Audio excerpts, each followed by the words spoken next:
OpenAI looks like one of the most powerful companies in the world. It has the brand, it has ChatGPT, it has Microsoft behind it, it has the talent, the headlines, the hype, the investors, the enterprise deals, and the feeling that it is sitting near the center of the next industrial revolution. From the outside, it can look almost unstoppable. But there is another side to the story. Behind the demos, behind the product launches, behind the confident speeches about artificial general intelligence, there is a much colder reality. The bill. Because AI is not just another app.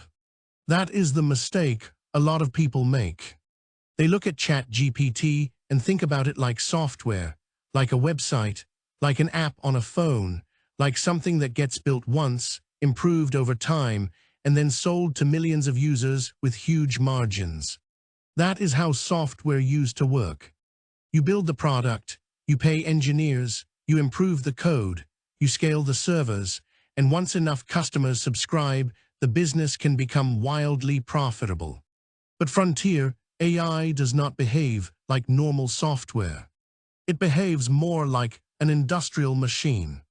A machine that needs mountains of chips, a machine that needs electricity, a machine that needs data centers, a machine that needs cooling systems, a machine that needs constant upgrades, a machine that gets more expensive every time the company tries to push the frontier forward.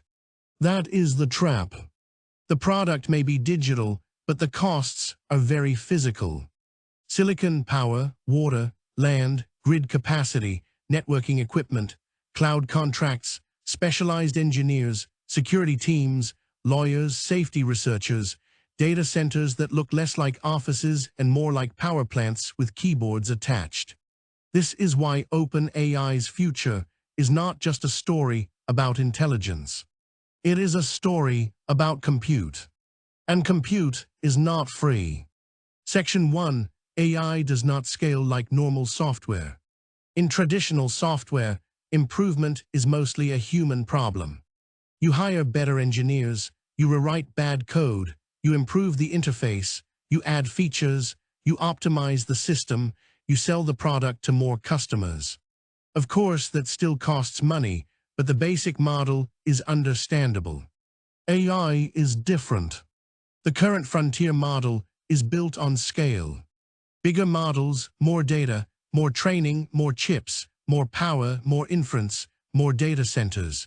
The basic rule is brutal. To make the model better, you often have to spend much more. Not a little more, not a neat predictable amount, a lot more. The gains can be impressive, but they are not cheap. Training one major frontier model can cost huge amounts of money before a single customer even uses it, and that is only the training run. After the model exists, the company still has to serve it to users every day. Every prompt has a cost, every image generation has a cost, every long conversation has a cost, every business API call has a cost. Every free user is not really free. Someone is paying for the electricity, the chips, the servers, the storage, the cooling, and the engineers keeping the whole machine alive. This is where the AI business starts to look strange. With normal software, each extra user can become cheaper over time. With Frontier AI, each extra user can still mean real compute cost. A simple question might be cheap. A long reasoning task is not. A giant model answering millions of people all day is definitely not. That means OpenAI is trying to build a business where usage is the product, but usage is also the expense. The more successful the product becomes, the more expensive it can become to run. That does not mean OpenAI is doomed. It means the economics are harder than the hype makes them look. Section 2. The chip problem. At the center of the AI economy is the chip. Not ordinary chips, not the kind of hardware most people think about when they buy a laptop or a gaming PC. Frontier AI runs on specialized accelerator hardware, especially high-end GPUs and AI chips. These chips are expensive, scarce, power-hungry, and fought over by every major company in the world. OpenAI needs them, Google needs them, Meta needs them, Amazon needs them, Anthropic needs them, xAI needs them, every serious AI lab needs them. And the competition is not gentle. This is not like buying office chairs. If a company wants to train and serve frontier models, it needs entire clusters of chips connected together with extremely fast networking. It needs data centers designed around heat, power, cooling, and reliability. One expensive chip is not enough. You need thousands, then tens of thousands, then maybe hundreds of thousands. And even after buying all that hardware, the clock is already ticking. AI chips age badly, not because they physically fall apart overnight, but because the next generation arrives and changes the economics. A chip that looked powerful 2 years ago can suddenly become inefficient compared with newer hardware. If competitors can train faster, serve cheaper, and run bigger models, the old hardware becomes a disadvantage. So the hardware is not like a building that lasts for 50 years. It is more like a racing car in a sport where the rules change every season. You can spend billions building the fleet, then almost immediately start planning the next fleet. That is not a normal software expense. That is industrial capital spending. And it means the AI race is not only about who has the smartest researchers. It is about who can keep buying the machines. Section 3, the electricity bill. Then comes the power problem. AI does not only need chips, it needs electricity on a huge scale. A data center is not magic. It is a physical place full of machines that turn electricity into computation and heat. The more AI you run, the more power you need. The bigger the models become, the more power you need. The more users you serve, the more power you need. At some point, the bottleneck is not just money. It is the grid. Can the local grid provide enough power? Can new transmission lines be built fast enough? Can the site get enough transformers? Can the cooling systems handle the load? Can the company secure power contracts before competitors do? This is why AI companies are increasingly tied to energy stories. Nuclear power, solar farms, massive data center campuses, long-term electricity deals, grid upgrades, special access to power infrastructure. That sounds strange if you still think of AI as software. But it makes perfect sense if you think of AI as industry. The new AI giants are not just competing for users, they are competing for electricity. That changes the economics completely. Because once power becomes a bottleneck, scaling is not only about clever code. It is about physical infrastructure. The old internet was built on servers. The AI internet is being built on something closer to factories. Section 4, the Microsoft Cloud Dependency. This leads to one of the most misunderstood parts of the OpenAI story, Microsoft. People hear that Microsoft invested billions into OpenAI, and they imagine a simple pile of cash being dropped into OpenAI's bank account. But the relationship is more complicated than that. A lot of the Microsoft relationship is tied to Azure. Cloud infrastructure, compute access, capacity, hosting, commercial integration, revenue sharing, model access, product distribution. That matters because compute access is valuable, but it is not the same thing as unrestricted cash. If OpenAI gets access to huge amounts of Azure compute, that helps with the most important bottleneck in the AI race. But compute access does not pay every bill. You cannot pay every researcher's salary with server time. You cannot pay every office cost with cloud capacity. You cannot pay every lawyer, compliance team, tax bill, or business expense with GPU hours. So the relationship creates a strange business reality. Microsoft helps OpenAI get the infrastructure it needs. OpenAI gives Microsoft technology that can be built into products. Microsoft's cloud business benefits from AI demand. OpenAI gets the compute runway to keep racing. But OpenAI still needs enormous amounts of capital. The company can be rich in compute access and still under cash flow pressure. That is the strange part of the AI economy. A company can look well-funded and still need more funding because the machine it is building keeps getting bigger. Section 5. The customer problem. Now here is where the business problem gets harder. OpenAI does not only need to build amazing models. It needs to make enough money from them to justify the cost of building and running them. That sounds obvious, but it is not easy. AI users are not always loyal. If one model gives a good answer today and another model gives a cheaper answer tomorrow, many users will switch. Businesses are even more practical. They care about price, they care about privacy, they care about reliability, they care about lock-in, they care about whether they can run models themselves, they care about whether an open model is good enough. That means OpenAI faces a difficult pricing problem. It needs to charge enough to pay for massive compute costs, but not so much that customers leave for cheaper alternatives. And the alternatives are everywhere. Google has Gemini, Anthropic has Claude, Meta has Llama. Mistral and other companies are pushing smaller, cheaper, specialized models. Open models keep improving. Local models keep improving. Businesses are learning that they may not need the biggest model for every task. That is dangerous for OpenAI. Because if the market decides that good enough and cheaper is acceptable, the most expensive frontier model becomes harder to sell at a premium. That is the compute trap again. OpenAI has to spend like an industrial giant, but customers may behave like bargain hunters. Section 6. The open model pressure. Meta's Llama strategy is especially important. When a giant company releases powerful open models, it changes the market. Meta does not need to make all its money by selling access to the model directly. Its core business is advertising.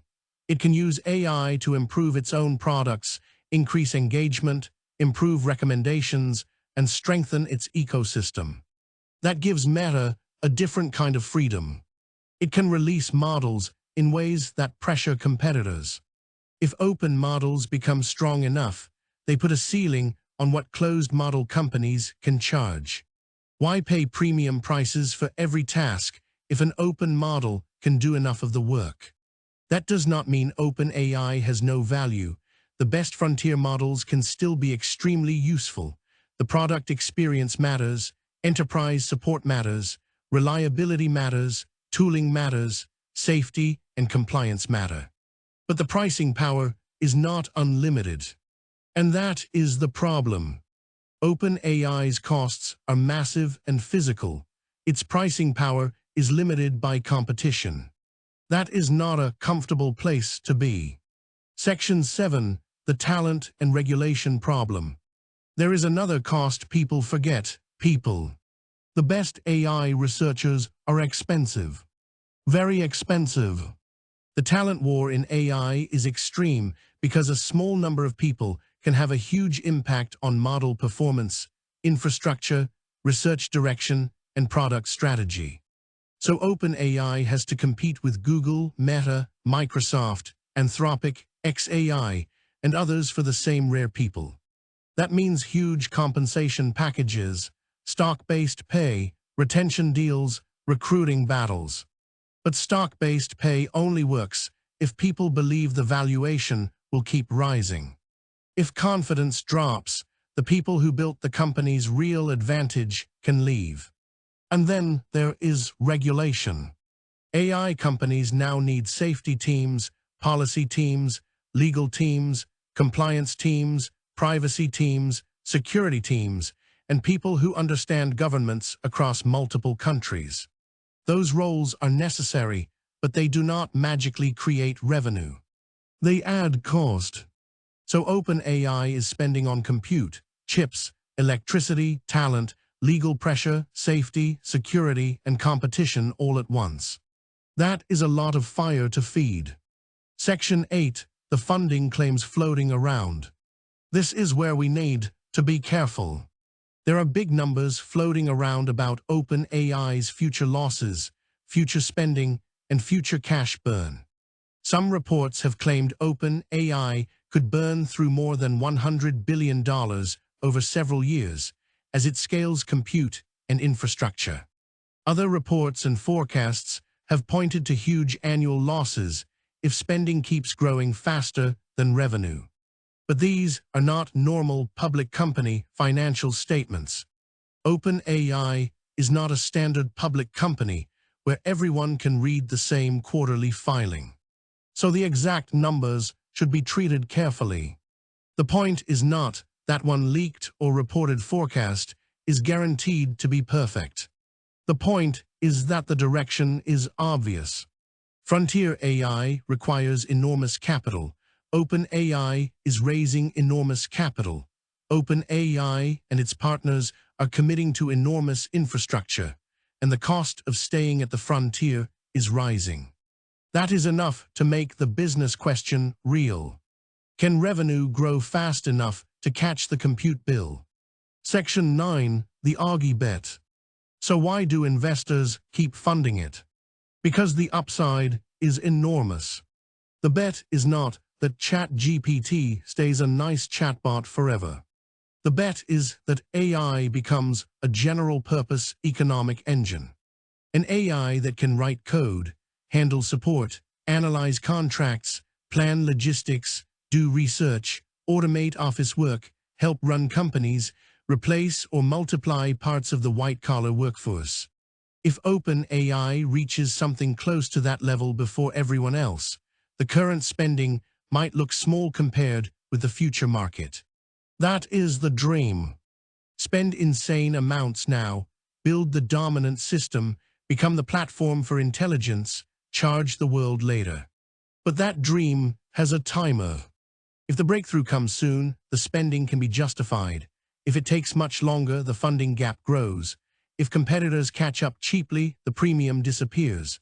If customers decide smaller models are enough, the giant model business gets squeezed. If regulators interfere, the structure gets more fragile. If infrastructure partners change terms, the dependency becomes obvious. This is not a normal startup race. This is a race where every month is expensive and every delay makes the finish line harder to reach. Section 10. What happens if the money pressure wins? People imagine a dramatic collapse. A giant headline, a bankruptcy, a sudden shutdown, ChatGPT disappearing overnight. That is probably not the most likely ending. The more realistic outcome is quieter. Dependency. More infrastructure partners, more fundraising, more dilution, more cloud commitments, more strategic deals, more pressure to restructure, more reliance on companies that already control chips, power, cloud, and distribution. Microsoft is the obvious name because it is already deeply tied to OpenAI. It has the cloud, it has the enterprise customers, it has the product distribution, it has the money, it has the strategic reason to keep OpenAI alive and integrated into its ecosystem. That does not mean Microsoft simply buys OpenAI tomorrow. That would be too simple, and regulators would have plenty to say about it. But structurally, the pressure points in that direction. Frontier AI is turning into an industrial game. And industrial games are usually won by the companies that control infrastructure. Cloud chips, power, distribution, enterprise relationships, cash reserves. That is the uncomfortable conclusion. OpenAI proved the world wanted AI. But proving demand is not the same as owning the economics forever. The company helped start the race. But the race is becoming more expensive than almost any independent company can handle alone. Conclusion. OpenAI's problem is not that nobody wants AI. People clearly want it. The problem is that frontier AI may be one of the most expensive software-like products ever built. It looks like software on the screen, but underneath, it behaves like heavy industry. Every answer comes from infrastructure. Every model depends on chips. Every improvement demands more compute. Every free user still costs something. Every competitor pushes prices down. Every new generation raises the bill. That is the compute trap. OpenAI is not just trying to build better AI.